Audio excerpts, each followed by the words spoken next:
What's an industry secret in the field you work in? California, cannabis concentrates. Don't trust that the test results are accurate at all. We were demanded, by the business owner, to use some dirty methods to cheat on potency testing and pesticide testing. Turns out, those tests can be pretty easy to trick if you know what you're doing. This is ultimately what led to me leaving the industry. Eventually, all of our chemists stopped smoking concentrates altogether for these reasons. Edit, added state. Healthcare. Homemaker. If your grandparent or parent gets in-home care, please know that your family member could live in a cockroach-infested house and not have to move if they didn't want to.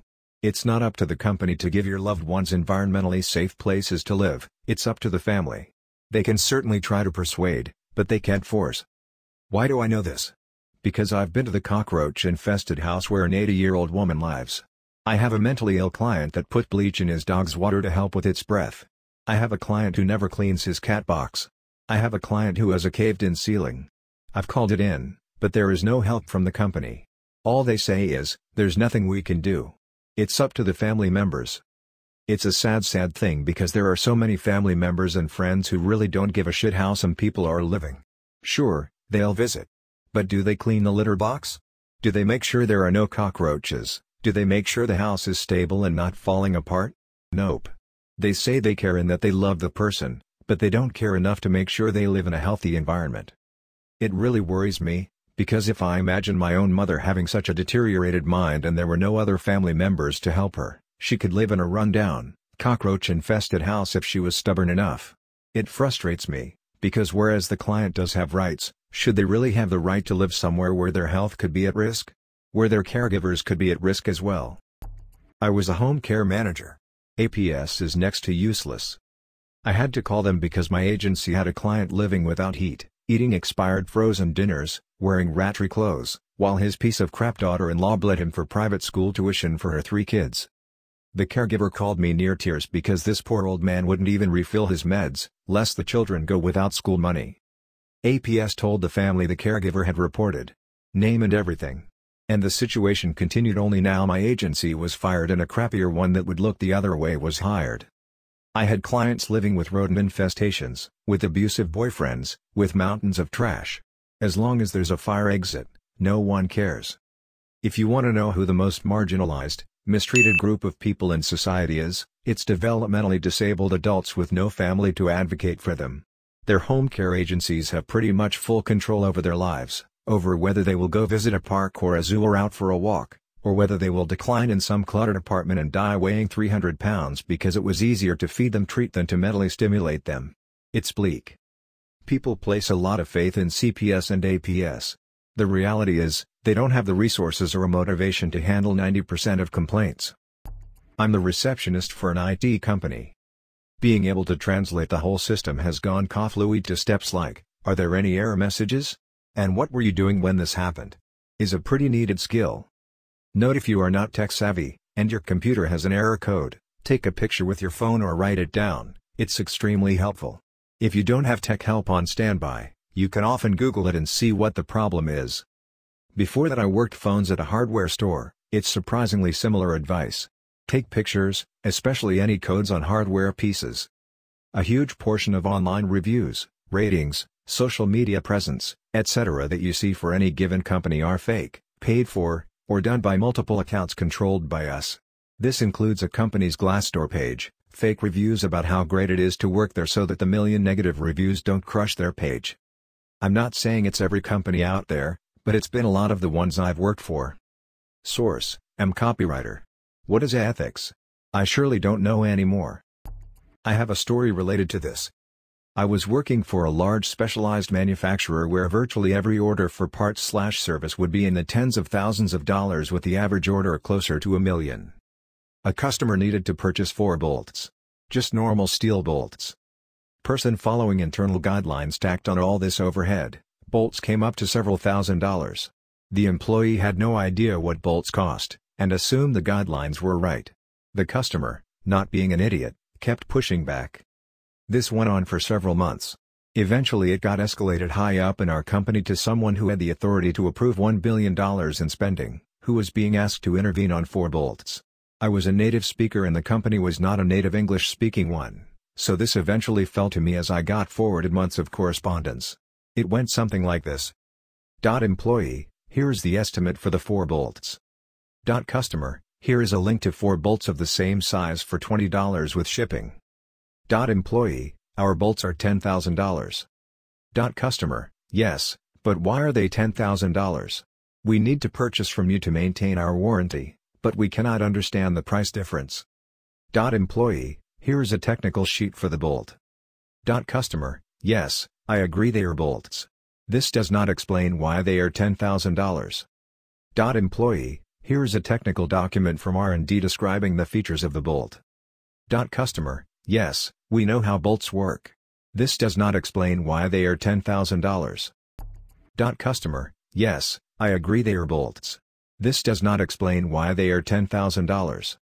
Employee, here is a technical document from R&D describing the features of the bolt.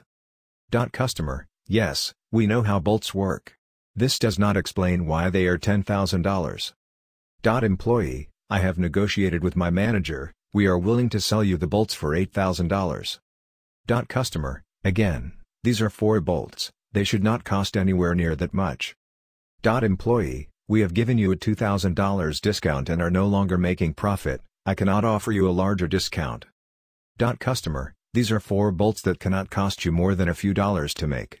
How can you not be making profit on this? Your company has wasted more time and cost on this correspondence than it would have cost to just send the 4 bolts in an envelope. Bolt cost? Less than $1 for all 4 of them.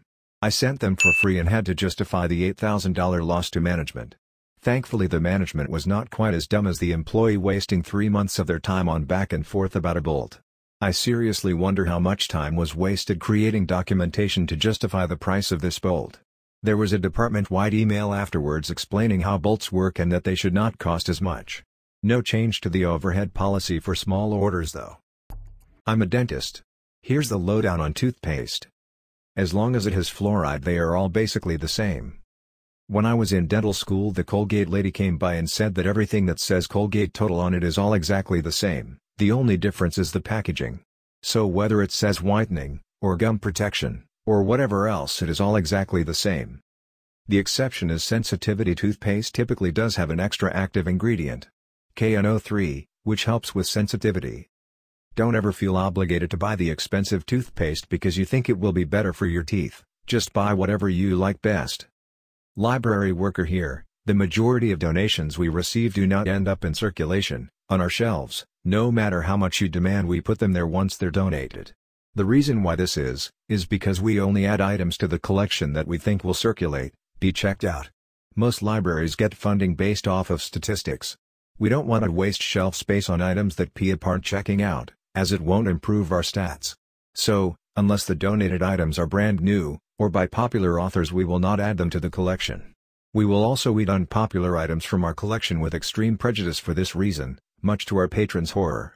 These books usually end up being sold at book sales to help generate funding for other library programs. I won Rolling Stones tickets once. The concert had been sold out for months. Winning tickets was supposed to be a big deal. They didn't like my phone recording so they asked me to come in and they would give me an entire prize package on the air. Got there, they had a box of CDs, t-shirts, gift certificates and other shit. Got me on the air live, I panicked, they were looking for excitement, they got a mumbling 18-year-old. When they asked me what my favorite Rolling Stones song was I said, and I quote, I don't know. Probably Fortunate Son or Proud Mary, not Stones songs. 3 DJs in the room just went silent before just going to commercial. They pulled my tickets out of the prize box, handed them to me, and led me out the door. 30 years later one of those DJs is back on the air locally and he's told the story on the air several times. All was good with me, I scalped the tickets for $200. Audio engineer here. A few seemingly obvious things to point out. 9/10 times with a studio you get what you pay for. You have to pay for years of experience, acclaimed expertise, plus hundreds of thousands of dollars in equipment and software tools, not to mention the hundreds of thousands of dollars that went into the acoustic engineering of the physical recording space alone. People walk into great studios balk at $1,000 plus a song but don't realize they're getting access to close to $1 million in tools, plus an engineer who's going to make them sound better than life. On the flip side of that coin, beware of eye candy. Don't be fooled by big mixing consoles. Sometimes they're not even used for your music. Hell, sometimes they don't even function. I've seen studios where the sole purpose of a large board is to dupe unsuspecting musicians into parting with their money. In larger studios, bands with smaller budgets are often stuck with an intern who may not even be getting paid. If your music is shit, no amount of production is going to make it a hit. As a small studio owner, I only share work that I think will bring me more business. Wondering why I haven't shared your music? It's because it's garbage. Billie Eilish recorded on budget equipment at home with her brother. Those recordings were then worked on by some of the best engineers in the world to make it sound like it wasn't. Be wary of a record label. They may offer to front the costs of your recording and touring, but you have no creative control over your sound, where you record, your tour schedule, and usually the label will own your music. Oh, and you have to pay all of that money back to the label. Be cautious of studios that claim so-and-so recorded here. There's a studio in Iowa that claims Slipknot recorded here.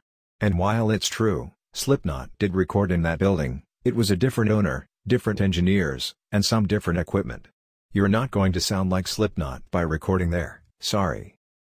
Starbucks/Subway/Chipotle/Taco Bell/probably other fast/casual food services all have very high standards of uniformity. Every drink/food should always look and taste exactly the same anywhere the customer goes or else. That's the bad news. The good news is that most of us don't care what corporate says and do care that 16 olive slices or 9 caramel ribbons does not count as extra, and we happily, normally are hooking you up with way more than we are allowed to scoop/pour/serve. Just by instinct. Just out of spite that we can't pay our whole rent. We almost all agree, fuck the system, here's an extra McNugget. If you ever receive food or drink that has way less of the good stuff than you expected, it's most likely not because you have been slighted by lazy employees, and way more likely that you were served by an excellent employee who always follows company standards and measures out exactly what they are supposed to. Calling to complain does very little. You're probably tattling on someone who never breaks rules and is a total butt-kissing narc. Pointing at another employee and shouting "but he did it for me last time" is a narc move. Stop being a dick, enjoy an endless future of secret decaf espresso and light nacho cheese. I work at a university. I'm not an academic advisor in any department, but I provide services to them and help them graduate people when it's unclear whether students met all the requirements or not. And the industry secret is that most of you really don't know what you want to do when you start college. The half that say they do are mainly programmed by their parents, go into IT, make large dollars. But they have no real idea of what they'd really like. So don't feel weird or a failure if you change majors. It means that you actually looked around and found something you like better. Stats show that students who change majors do better, on the average, in school than the ones who stick with the major they came in on. This shouldn't actually be a secret, but students don't seem to know it. Scientists, we disagree with one another a lot more often than the media would often lead you to believe. The reason we are good at our jobs though is that, ideally, we like disagreeing with each other and we are able to move on when proven wrong. It's a part of the job. To the dude who gave me some random award and messaged me saying Trump 2020, you're an asshat. Scientists can disagree, but what that man is doing to America by not just pushing us to question science, but to actively oppose it is simply beyond the pale, and I'd be failing my personal morals as a scientist if I didn't full-throatedly say it is not normal, and it is not okay.